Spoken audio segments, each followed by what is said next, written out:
अस्सलामुअलैकुम, कैसे हैं आप सब। वेलकम टू माय चैनल जायका निराला। जायका निराला में आज हम बनाने वाले हैं चने की दाल की रोटी या चने की दाल का पराठा, बहुत सारी चटनियों के साथ।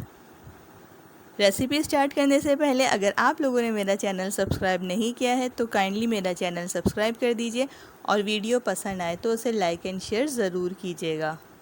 तो चलें अपनी रेसिपी स्टार्ट करते हैं। चने की दाल की रोटी बनाने के लिए हमने सबसे पहले दाल ली है। दाल को अच्छी तरह से वॉश करके मैंने रखा हुआ था। मैंने 1.5 पाव के करीब दाल ली है।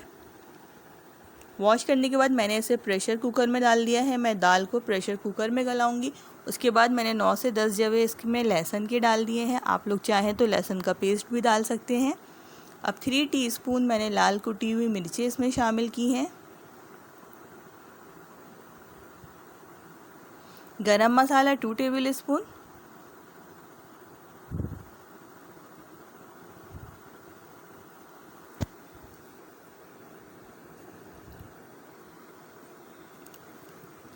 नमक आप लोग अपने टेस्ट के हिसाब से डाल सकते हैं। 1 टीस्पून काली मिर्चें पिसी हुई। अब इसमें पानी शामिल कर देंगे। मैंने 1.5 गिलास के करीब दाल ली थी तो मैंने इसमें 1.5 गिलास ही पानी डाला है। पानी हम इसमें कम डालेंगे क्योंकि हमने दाल का पेस्ट नहीं बनाना है। दाल को हमने ड्राई सा रखना है। दाल गली हुई भी हो और लेकिन ड्राई हो, बिल्कुल पेस्ट ना बने। अब हम इसमें इमली का पानी शामिल कर देंगे। मैंने हाफ कप इसमें इमली का पानी शामिल किया है। इमली को भिगो के पानी में बस वही पानी मैंने इसमें शामिल कर दिया है। और अब हम इसे प्रेशर कुकर में गलाने के लिए रख देंगे 10 से 15 मिनट के लिए। जब तक हमारी दाल गल रही है हम अपनी प्याज काट लेते हैं, दूसरे काम कर लेते हैं। अब मैंने ये 2 प्याज ली हैं, इसे मैं बिल्कुल बारीक, बिल्कुल 4 खाने वाला जो कटती है, बिल्कुल बारीक प्याज काट लूँगी। और हरा धनिया, हरी मिर्चें भी मैं काट लूँगी साथ ही। आप लोग देख सकते हैं कि अब ये दाल गल चुकी है। ये दाल देखिए कितनी ड्राई सी है, बिल्कुल गली हुई भी है और लेकिन ड्राई भी है। इसका पेस्ट मैंने नहीं बनाया है।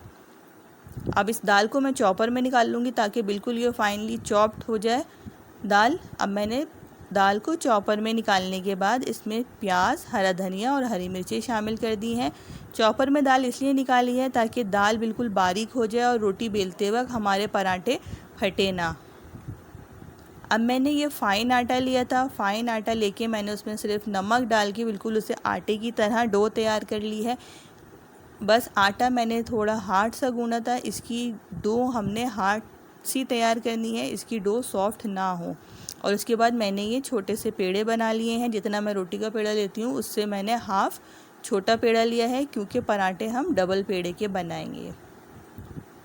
बस अब मैंने पेड़ा लेके आप लोग देख सकते हैं, इसको ज़्यादा हाथ से नहीं बढ़ाया है, बिल्कुल थोड़ा सा ही हाथ से बढ़ाया है। उसके बाद मैं उसमें ये बीच में दाल भर दूँगी।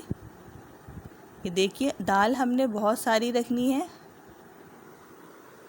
ताकि जब हम दाल को बेलें तो वो पूरी रोटी में सब तरफ आ जाए।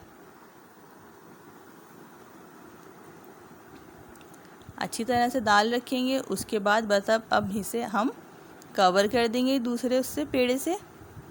ये देखिए हमने इसके कॉर्नर्स अच्छी तरह से इस तरह से प्रेस करने हैं ताकि बेलते वक्त हमारी दाल बाहर ना निकले।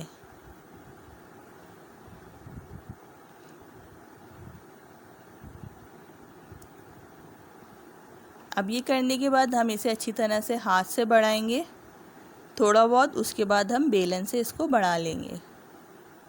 हाथ से हम इसलिए कर रहे हैं ताकि ये अच्छी तरह से दोनों ऊपर नीचे की रोटी आपस में जुड़ जाएं। अब ये देखिए हम इसे बेलन से कर लेंगे। बेलन से भी हमने इसे चारों तरफ से बेलना है अच्छी तरह से ताकि रोटी कहीं से पतली और मोटी ना हो और किनारे भी पतले हो जाएं। बस अब हम इसे तवे पे डाल के सेक लेंगे। इसके बाद मैंने ये चटनियाँ तैयार करके रखी हुई थी दाल वाली रोटी के साथ। ये तमाम चटनियाँ, ये प्याज जो मैंने काटी थी उसी में ही मैंने थोड़ा टमाटर और हरा धनिया और काट लिया। ये लाल चटनी लहसुन की चटनी है। हरी चटनी और लाल चटनी मैं आप लोग को बनाना सिखा चुकी हूँ। इसका लिंक मैं डिस्क्रिप्शन बॉक्स में आप लोगों को दे दूँगी। दही का रायता बनाया था मैंने और ये अचार ये आम की मैंने चटनी से तैयार की है। बस आम को छीला और उसे ग्राइंडर में डाल के ग्राइंड कर लिया। बस इसमें काला नमक और थोड़ी सी काली मिर्चें शामिल की हैं। दाल वाली रोटी के साथ ये आम की चटनी बहुत मज़े की लगती है। बस अब हम ये देखिए हमारे पराठे सिक चुके थे, हमने इसे सर्व कर दिया है। अब बस अब हम इसे खाएंगे। बस अब वेट नहीं हो रहा, जल्दी से हम लोग अब इसे खाएंगे। आप लोग अपना बहुत सारा ख्याल रखिएगा। अल्लाह हाफ़िज़।